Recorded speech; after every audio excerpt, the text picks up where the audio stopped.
Belajar bergerak berbagi untuk negeri, guru penggerak majukan pendidikan, guru penggerak menghamba pada murid, kreatif rancang pembelajaran, hargai potensi, tingkatkan prestasi, lahirkan. Bismillahirrahmanirrahim. Assalamualaikum warahmatullahi wabarakatuh. Terima kasih kepada Ibu Bapak Guru beserta Ibu Kepala Sekolah yang telah bisa hadir di tempat ini. Mohon maaf sebelumnya saya telah mengganggu waktu Ibu dan Bapak. Terlebih dahulu saya ingin memperkenalkan diri. Nama saya Ika Rosaika. Saya calon guru penggerak angkatan 7 Kabupaten Ciamis. Pada kesempatan ini saya akan mencoba mendefinisikan tentang aksi nyata modul 1.4 budaya positif. Mungkin Ibu atau Bapak pernah mendengar apa itu budaya positif? Mungkin ada yang tahu apa itu budaya positif? Ya, bagaimana Bu? Budaya yang baik. Betul. Siapa lagi mungkin? Ada yang tahu mungkin? Neng? Silakan, apa itu budaya positif mungkin? Budaya yang menghasilkan sesuatu yang positif, itu yang baik-baik. Terima kasih.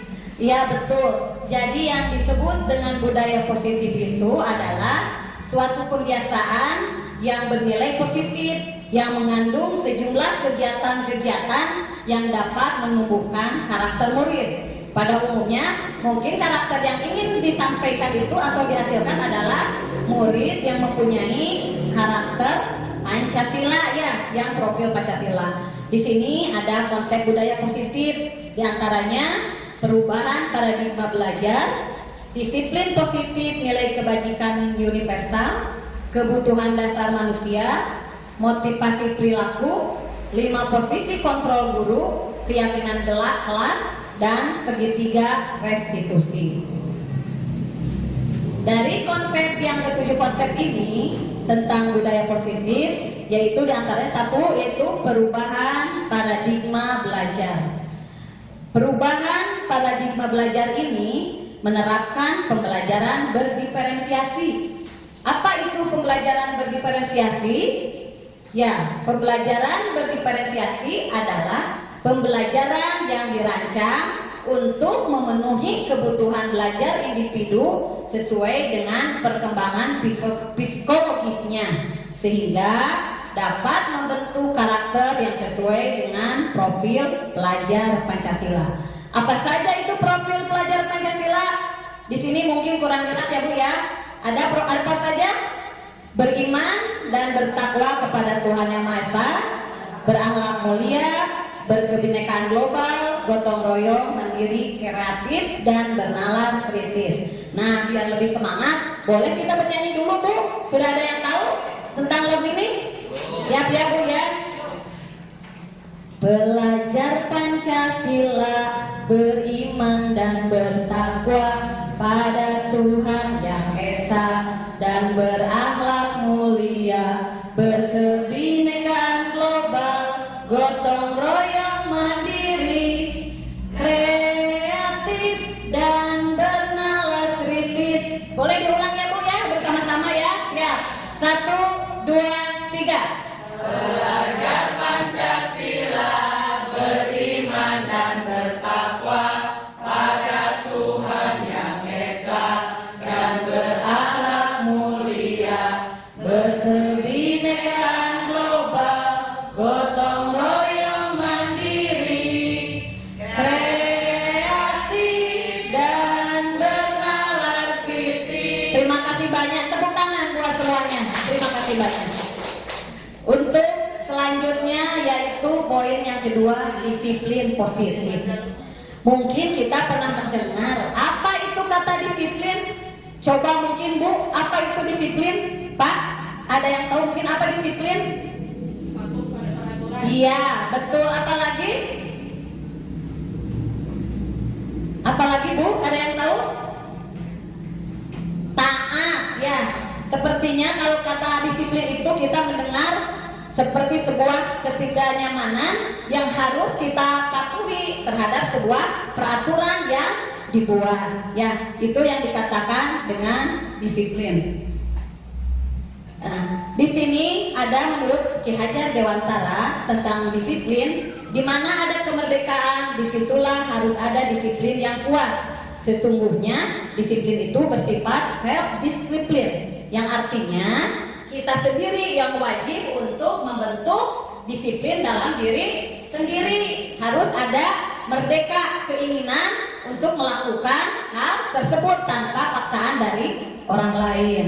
Begitu juga ketika murid ya. Murid itu ketika menerapkan disiplin itu harus didasari dari motivasi intrinsik yang ada dalam dirinya. Ya, bukan diperintah oleh guru. Ya. Untuk selanjutnya di sini disiplin itu berkaitan dengan nilai-nilai kebajikan universal. Apa itu nilai-nilai kebajikan universal? Nilai-nilai kewajiban universal itu nilai-nilai yang secara umum diterapkan tanpa melintas adanya agama, lintas bahasa, lintas daerah. Jadi bernilai umum diterapkan. Misalnya ada rasa nyaman, rasa tanggung jawab, kedisiplinan, kebersamaan, toleransi. Itu contoh-contoh suatu nilai-nilai kebajikan yang bisa diterapkan di dalam disiplin positif. Sudah tadi ya, ini nilai kebajikan universal. Dari tujuan kebajikan universal ini, yaitu nilai tersebut dapat dicapai untuk mencapai tujuan yang mulia yang ingin dicapai oleh setiap individu. Dilanjut saja. Bisa disimpulkan dari semua institusi atau organisasi mengharapkan nilai-nilai kebajikan itu diterapkan secara sama tanpa ada perbedaan dari bahasa, dari suku bangsa, agama maupun latar belakang yang lain. Hal ini bertujuan untuk mewujudkan profil pelajar Pancasila yang tadi yang 5 ya Bu ya. Yang apa saja Bu masih ingat? Beriman dan bertakwa kepada Tuhan Yang Maha Esa, berakhlak mulia, mandiri, gotong royong, berkebinekaan global, kreatif dan bernalar kritis. Ya. Nah, di sini ada motivasi perilaku manusia. Apa motivasi perilaku manusia itu? Motivasi adalah sesuatu yang mendorong orang atau anak atau peserta didik untuk melakukan perilaku. Ya, ada 3 menurut Bosen, ini ada 3. Yang pertama, untuk menghindari ketidaknyamanan atau yang disebut juga dengan hukuman. Yang kedua, untuk mendapatkan imbalan atau penghargaan dari orang lain. Dan yang ketiga, untuk menjadi orang yang mereka inginkan dan menghargai diri sendiri dengan nilai-nilai yang mereka percaya. Yang untuk 2 poin ini termasuk ke dalam motivasi ekstrinsik. Ya, maksud motivasi ekstrinsik itu motivasi yang dari luar, ya, dari pengaruh luar. Misalnya, ketika anak melakukan ketidaknyamanan itu karena diperintah oleh guru, misalkan kerjakan PR harus tepat waktu. Anak itu menuruti perintah guru karena takut ya. Karena takut apa? Takut mendapat hukuman. Begitu juga ketika anak ingin mendapat penghargaan, itu juga termasuk motivasi ekstrinsik. Ya, ketika kata guru, silakan kerjakan, nanti ibu beri hadiah. Ya, nanti ibu beri reward. Mungkin di satu posisi penghargaan itu sangat baik Bu, ya, untuk meningkatkan belajar anak. Tapi ternyata ada sisi negatifnya. Ketika anak diberi motivasi karena ingin mendapat penghargaan, ingin mendapat hadiah, jadi anak itu melakukan sesuatu dengan keterpaksaan. Ya, karena ingin mendapatkan sesuatu, diberi hadiah. Ketika anak diberi hadiah oleh guru, peringkat 1 mendapat hadiah. Hal itu akan membuat apa? Hukuman bagi siswa yang lain. Kenapa? Ketika siswa yang lain tidak mendapat hadiah, hatinya berarti akan bagaimana? Kecewa, akan menjadi beban. Ternyata nanti dalam dirinya timbul, oh saya tidak mampu, oh saya tidak bisa. Hal itu yang akan menimbulkan perbedaan di antara peserta didik. Jadi ada kesenjangan sosial. Jadi kalau kita berpikir memberi hadiah itu bagus, ternyata setelah saya sendiri mengikuti program guru penggerak itu salah, Bu ya, karena akan membuat kesenjangan di antara anak-anak yang lain. Satu sama lain itu ada perbedaan. Nah, dilanjutkan dengan kebutuhan dasar manusia. Di sini ada 5 kebutuhan dasar manusia. Yang pertama, kebutuhan bertahan hidup. Kebutuhan bertahan hidup atau survival ini berhubungan dengan kebutuhan fisiologis. Misalnya kebutuhan makan, minum, tempat tinggal. Ya. Yang kedua, yang termasuk kebutuhan psikologis yaitu cinta dan kasih sayang, adanya kebebasan, kesenangan, dan kekuasaan. Ya, mungkin seperti ini, Bu. Di sini 5 kebutuhan yang tadi ya, yang fisiologis dan psikologis. Yang satu fisiologis yang bertahan hidup, yang 4-nya lagi adalah kebutuhan dasar manusia yang bersifat psikologis, yang rasa kasih sayang, penguasaan, kebebasan, dan kesenangan. Nah, Bu, di sini ada 5 posisi kontrol guru. Di sini kita itu mempunyai 5 posisi sebagai guru ya, Bu. Yang pertama sebagai penghukum, yang kedua sebagai pembuat rasa bersalah, yang ketiga sebagai teman, yang keempat sebagai pemantau, dan yang kelima sebagai manajer. Nah, dari tahapan ini tentu saja posisi yang paling bagus itu adalah posisi yang kelima ya, manajer. Tapi memang pelaksanaannya sangat sulit ya, Bu, perlu tahapan-tahapan. Untuk penghukum, di sini guru itu menekankan adanya sistem kekerasan baik perkataan maupun verbal yang menyatakan bahwa misalkan anak tidak mematuhi peraturan, maka akan diberi hukuman. Hal itu tidak bagus ya, Bu. Karena kenapa? Dari hukuman yang diberikan guru akan menimbulkan dendam dari anak ya. Misalkan kamu melakukan perbuatan salah, kamu tidak bertanggung jawab. Dari perkataan-perkataan tadi membuat anak itu pasti akan takut dan kecewa ya. Yang kedua, membuat rasa bersalah. Di sini mungkin guru menggunakan bahasa yang lebih lembut, lebih halus. Misalkan ketika dengan bahasa guru berkata, ibu kecewa atau bapak kecewa dengan yang kamu lakukan. Kenapa kamu melakukan seperti itu? Anak itu tentu akan merasa tidak nyaman karena dia sudah mengecewakan gurunya. Jadi dia merasa tidak mampu, dia merasa kurang. Yang kemudian sebagai teman. Sebagai teman di sini ada segi positif, ada segi negatif. Ketika seorang guru menjalin komunikasi yang baik dengan muridnya, tentu akan terjalin hubungan yang positif, tercipta pembelajaran yang menyenangkan ya. Tetapi ada segi negatifnya. Ketika guru itu tidak siap membantu anak, negatifnya anak akan merasa bagaimana? Kecewa juga. Ternyata ibu tidak bisa membantu saya sekarang. Berarti si anak itu akan fokus kepada guru yang bisa memberi bantuan. Mungkin seperti itu. Nah, yang keempat, sebagai guru, sebagai pemantau. Kalau sebagai pemantau ini, kesannya seorang guru itu selalu mengawasi tindak tanduk, tingkah laku yang dilakukan oleh peserta didik. Justru itu akan membuat anak merasa terkekang, tidak punya kebebasan. Di sini ada posisi yang kelima yaitu manajer. Nah, posisi ini yang paling bagus yaitu sebagai mentor ya. Kalau posisi guru di sini sebagai mentor ini, guru bekerja sama dengan anak, saling melengkapi apa yang diharapkan anak untuk menciptakan pembelajaran yang baik. Guru juga begitu. Bagaimana anak bisa mengikuti pembelajaran sesuai dengan prosedur yang telah ditetapkan.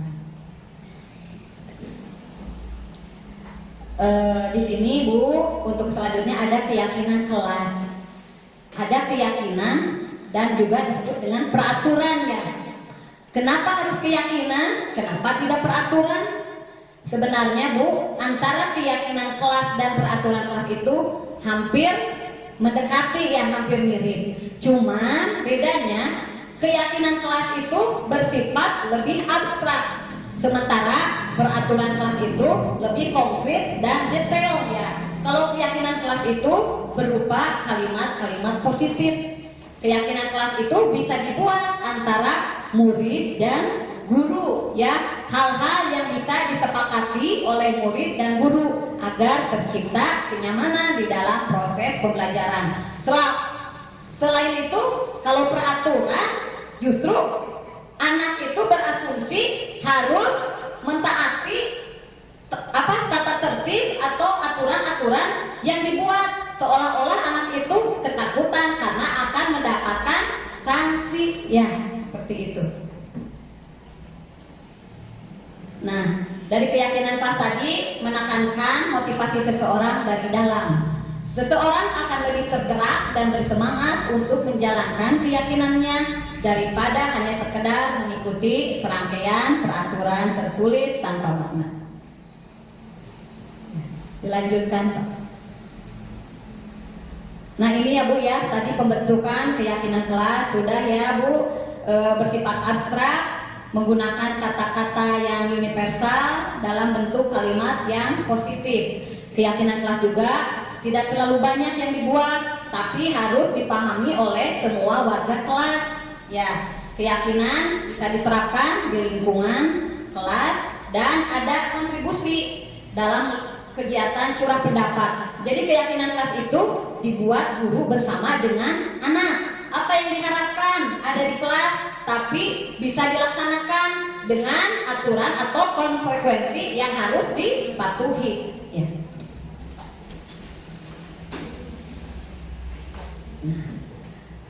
Agar semua warga kelas dapat memahami setiap pernyataan yang telah tercantum dalam keyakinan kelas, maka selama seminggu di awal tahun pembelajaran dibuat pendalaman sistem keyakinan dengan berbagai kegiatan.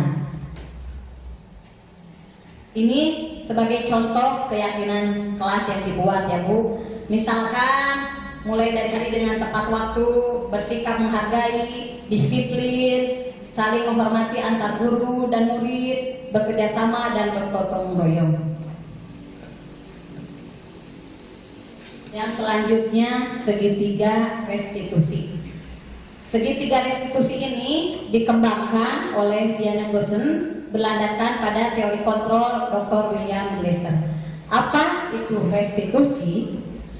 Restitusi itu adalah suatu bentuk perbaikan kepada anak, teguran kepada anak, sehingga anak itu kembali ke kelompoknya dengan karakter yang berbeda.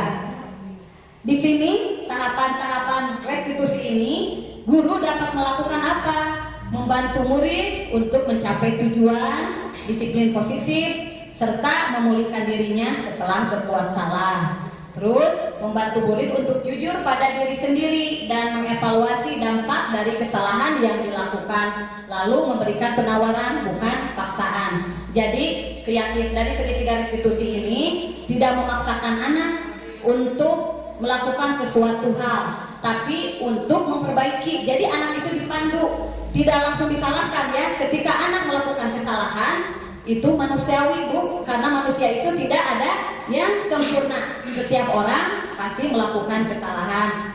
Cuma bagaimana kita bersama-sama untuk memperbaiki kesalahan tersebut. Nah Bu, ini tahapan segitiga restitusi. Yang ke-1 menstabilkan identitas. Yang kedua validasi tindakan yang salah. Dan yang ketiga menanyakan keyakinan kelas. Sebagai contoh, misalkan Bu, sering ya ada murid atau anak yang datang kesiangan? Sering? Biasanya bagaimana Bu perlakuan kita kalau ada murid yang datang kesiangan? Bagaimana kita memperlakukan murid ketika murid datang kesiangan? ditegur langsung, ya Bu ya. Kebanyakan ditegur langsung. Seharusnya ketika ada anak yang kesiangan itu, kita persilahkan anak masuk ke ruangan. Nah, di waktu yang lain, misalkan di waktu istirahat, anak dipanggil, ya. Jangan sampai membuat anak ditegur langsung di depan teman-temannya, karena akan menjatuhkan mental anak, ya. Seperti misalnya tadi anak yang sakit, ada tahapan ke-1, menstabilkan identitas. Di sana kita ada poin-poin pertanyaan untuk menstabilkan identitas. Salah satunya, misalnya anak tidak apa-apa, kata guru ya, kalian kesiangan, karena ibu juga pernah kesiangan, tapi ibu berusaha untuk memperbaiki, ya. Terus ditanya, kalau kita salah itu wajar, karena kita manusia biasa pasti melakukan kesalahan. Nah, ibu tidak mencari siapa yang salah, siapa yang benar.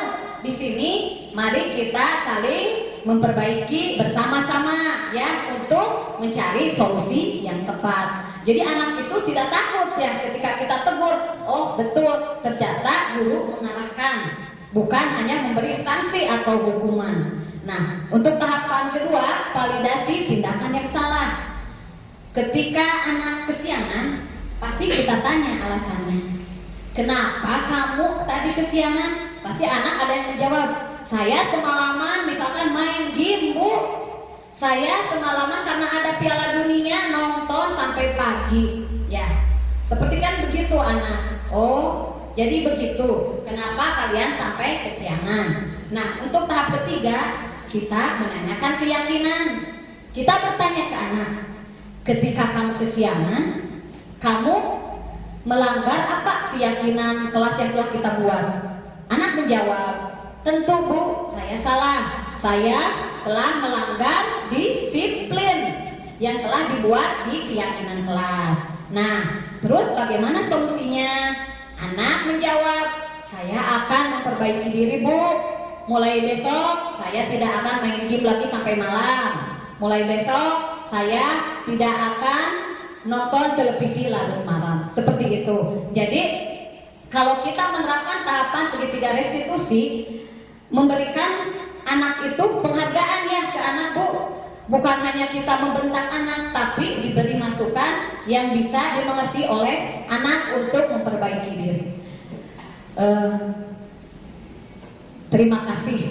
Mungkin itu tahapan-tahapan yang dapat saya sampaikan tentang penerapan diseminasi budaya positif di lingkungan sekolah. Sebelum saya tutup, mungkin ada yang mau bertanya? Silakan. Oke, silakan.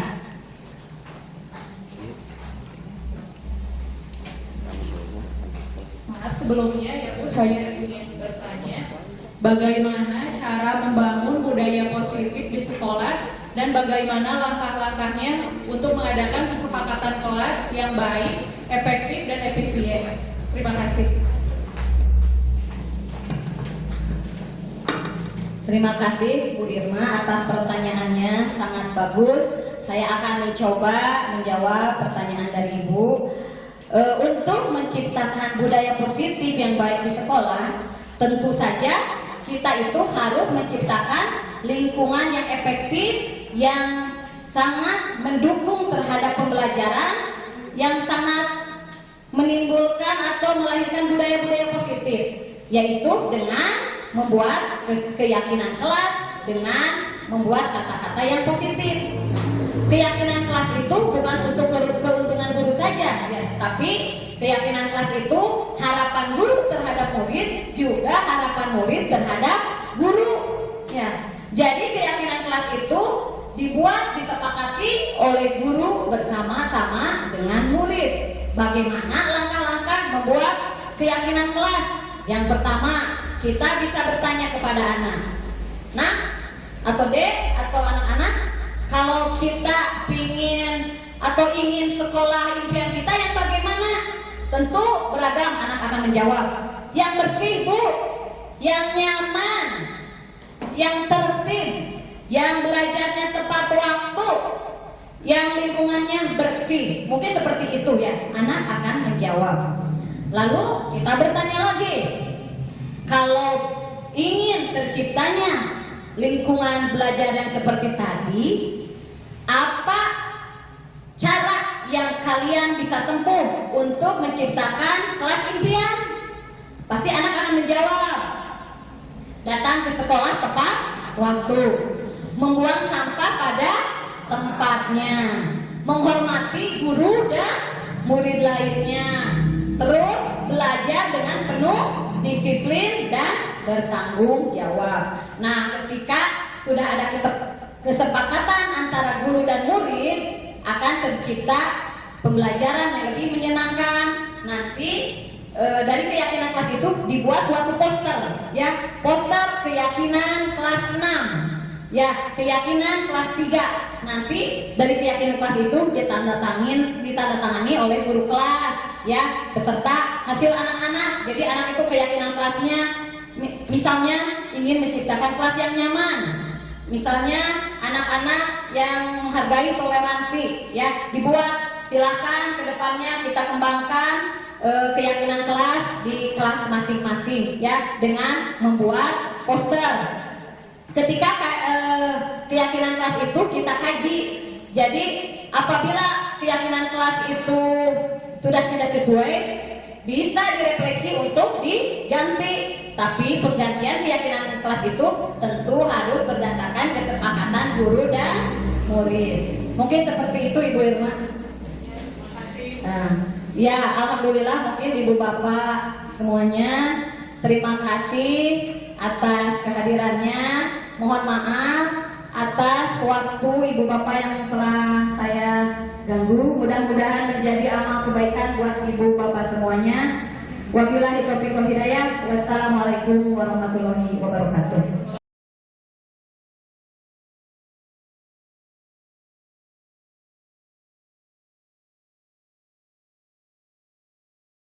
Selamat pagi anak-anak.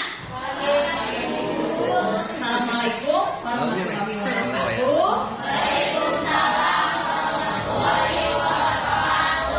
Alhamdulillah, pada hari ini kita dapat berkumpul kembali bersama untuk mengikuti kegiatan pembelajaran sebagaimana biasanya, ya.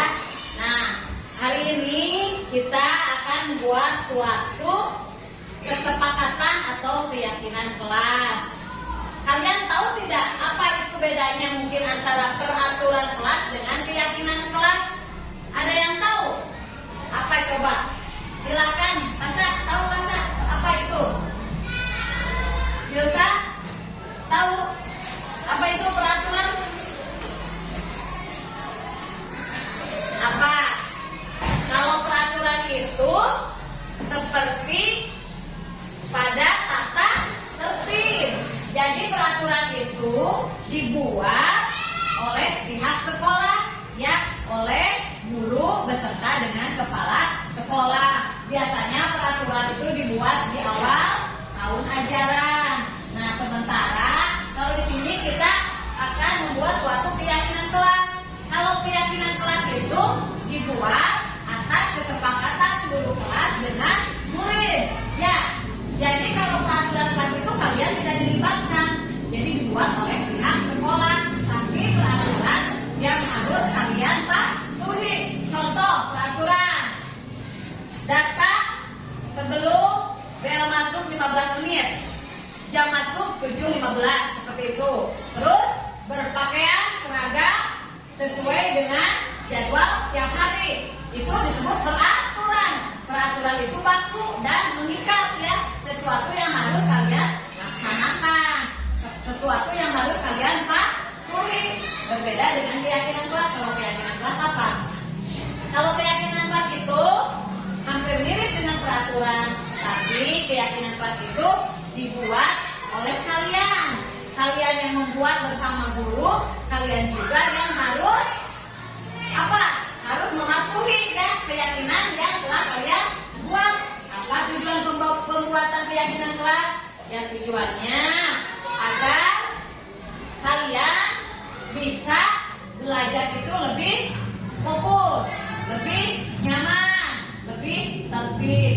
Keyakinan kelas ini dibuat agar baik antara guru dengan murid, antara murid dengan murid yang lain. Ya, mau seperti itu kalian di kelas? Nah, ibu tanya, kalian punya impian tidak untuk kelas kalian? Kelas genap ini, kelas 6. Tahu mau? Misalnya Dilsa punya impian tidak?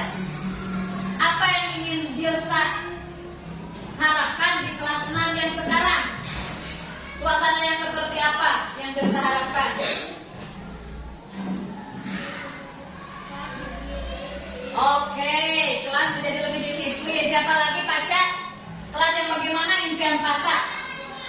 Saya ingin kelas seperti apa? Misalkan yang bagaimana? Yang bersih. Siapa lagi? Coba, nih kelas yang apa yang mengharapkan, yang diimpikan? Kelas saya itu ingin bagaimana? Iya, saling menghormati ya antara guru dengan teman. Nah, di sini kita akan mengumpulkan impian-impian yang kalian harapkan. Tentu saja kalian itu setiap orang berbeda ya keinginannya, berbeda-beda antara Pasha dengan Dilsa atau antara yang lainnya.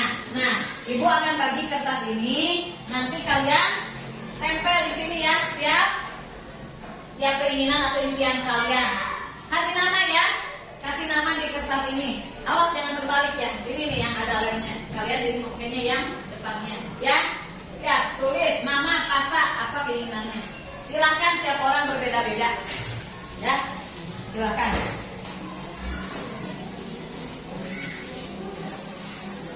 Bebas. Impian kan setiap orang punya impian, ya. Setiap orang punya impian dan impian itu impian yang ingin dicapai, impian yang ingin kalian laksanakan, ya. Silakan. Kasih nama ya.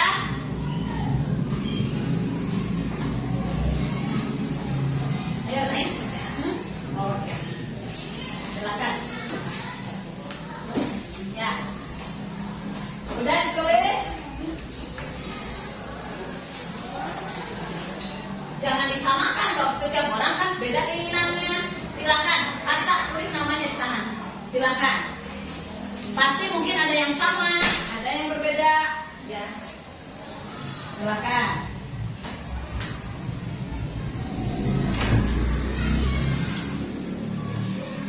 Sudah? Sudah?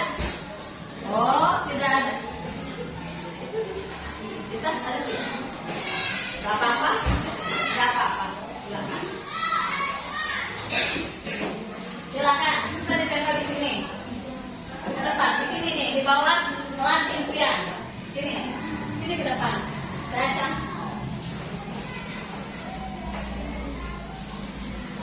Silakan yang sudah ke depan tempelkan di sini. Di bawah kelas 6 impian. Ya. Apa yang kalian impikan? Tempel di sini. Nanti kita baca dulu bersama-sama. Kalau yang sama diambil salah satunya ya. Silakan. Sudah? Silakan masuk tempel. Iya, kayak seperti tadi, pingin kelas yang tertib. Tulis aja tertib. Misalkan contohnya disiplin, bersih, nyaman, boleh, agamis, misalnya boleh. Sudah? Silakan yang Dilsa ditempel di sana, ya. Boleh di sini.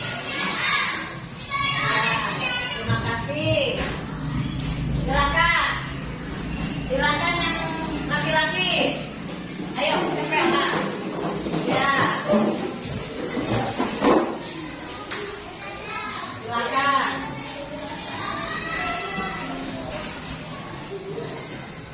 Nah.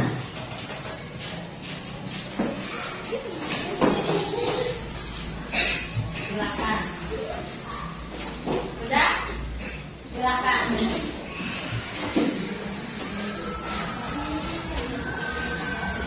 Silakan.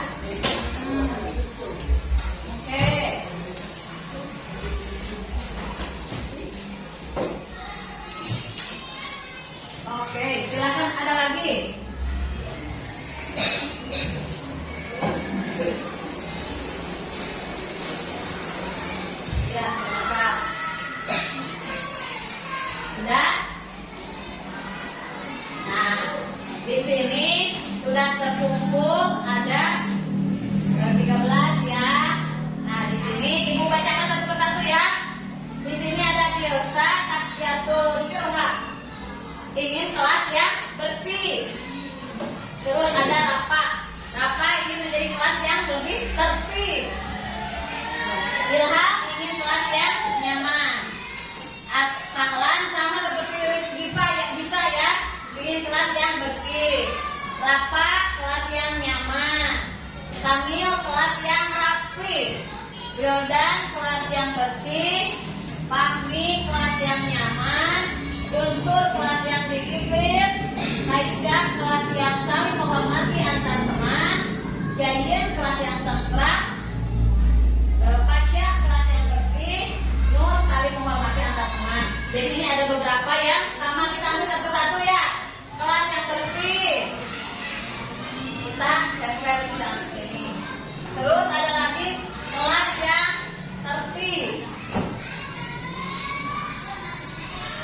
Ada lagi kelas yang nyaman. Ada lagi ini sama kelas yang tertata rapi, ya. Ada lagi kelas yang saling menghormati antar teman. Ini semuanya sama ya. Jadi ada 3 orang yang memilih bersih, ada 3 orang juga yang memilih nyaman. Nah, jadi ini yang kita buat ini, yang telah kalian buat ini, ada berapa sekarang yang harus kalian sepakati ini? Ada berapa ini? Ya, yang ke-1 kelas yang lebih bersih, yang kedua kelas lebih tertib, yang ketiga kelas yang nyaman, yang keempat kelas yang tertata rapi, yang kelima saling menghormati antar teman. Ada tadi yang satu lagi 6 ya. Ada yang disiplin. Jadi ada berapa poin? Kesepakatan kelas 6 sekarang ada berapa poin? 1 kelas disiplin, 2 kelas yang disiplin, 3 kelas yang nyaman, 4 kelas yang tertib, 5 kelas yang rapi, 6 kelas yang saling menghormati antar teman. Kalian sepakat ini? Sepakat? Mau mematuhi peraturan di sini? Nah, kan ini kalian yang membuat ya bersama guru kelas. Jadi kalian harus melaksanakannya ya. Kalau misal pasak datangnya terlambat, berarti pasak melanggar keyakinan kelas tidak? Poin yang mana? Coba yang pasal langgar. Poin yang disiplin, berarti pasal tidak disiplin. Ketika guys, bisa dosa ya, dosa ketika belajar makan melanggar peraturan kelas tidak atau keyakinan kelas? Melanggar. Yang mana coba yang dilanggar? Yang mana? Tidak menghormati teman ya. Di saat teman yang lain belajar, dosa malah makan. Mengerti kalian? Jadi keyakinan kelas itu adalah kesepakatan kelas yang dibuat oleh murid dan guru untuk menciptakan kelas ideal. Ya, kalian mau menyepakatinya? Mau. Nanti kesepakatan kelas ini kalian tanda tangani ya beserta dengan guru kelas ya, ditandatangani. Nanti kita pampang hasilnya di dinding ya. Jadi kalau setiap ada yang melanggar, lihat keyakinan kelas. Kalau kalian melanggar keyakinan kelas, bisa diperbaiki tidak? Bisa ya. Keyakinan kelas itu dibuat agar kita lebih bisa tertib, lebih bisa mematuhi aturan-aturan yang ada di kelas kita ya, agar pembelajaran berjalan dengan baik. Nah, tapi ibu kasih tahu kepada kalian, setiap orang itu pasti akan berbuat salah. Tapi wajar ya, tidak ada manusia yang sempurna. Seperti misalkan ada yang datang terlambat, tidak masalah, wajar. Berarti itu kan ada alasannya. Kenapa dia datang terlambat? Misalnya dia datang terlambat karena bangunnya kesiangan. Kenapa bangunnya kesiangan? Karena tidurnya terlalu malam. Kenapa tidurnya terlalu malam? Karena main game terus, karena nonton TV terus. Nah, untuk perbaikannya berarti Agar tidak datang terlambat lagi, berarti harus mengatur pola apa? Pola istirahat, pola tidur ya. Mengerti kalian mengerti? Ya. Jadi maksudnya keyakinan kelas ini dibuat agar kalian lebih paham dan mempunyai rasa tanggung jawab. Enakan menyadari sendiri atau enak diatur oleh guru, disuruh-suruh? Coba, menurut kalian? Ya, enak menyadari diri sendiri ya. Enak kita kalau kalian kata ibu, kata kamu harus begini, Rosa kamu harus begitu, enak tidak? Ketika disuruh-suruh, tidak enak ya. Tapi ketika kalian sudah menyadari tanggung jawab kalian, maka akan mengerjakan sesuatu itu dengan ikhlas ya.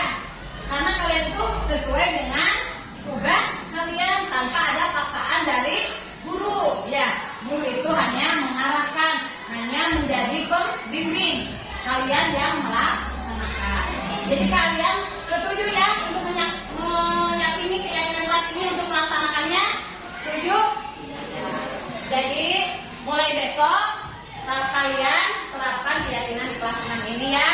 Ibu harap kalian semua bisa melaksanakan keyakinan yang telah kalian sepakati bersama, dan kalian bisa menjalankannya dengan penuh rasa tanggung jawab. Untuk kegiatan membuat keyakinan kelas 6 hari ini dicukupkan sekian. Mohon maaf atas segala kekurangan. Kita bertemu lagi di pembelajaran esok hari. Terima kasih. Wassalamualaikum warahmatullahi wabarakatuh.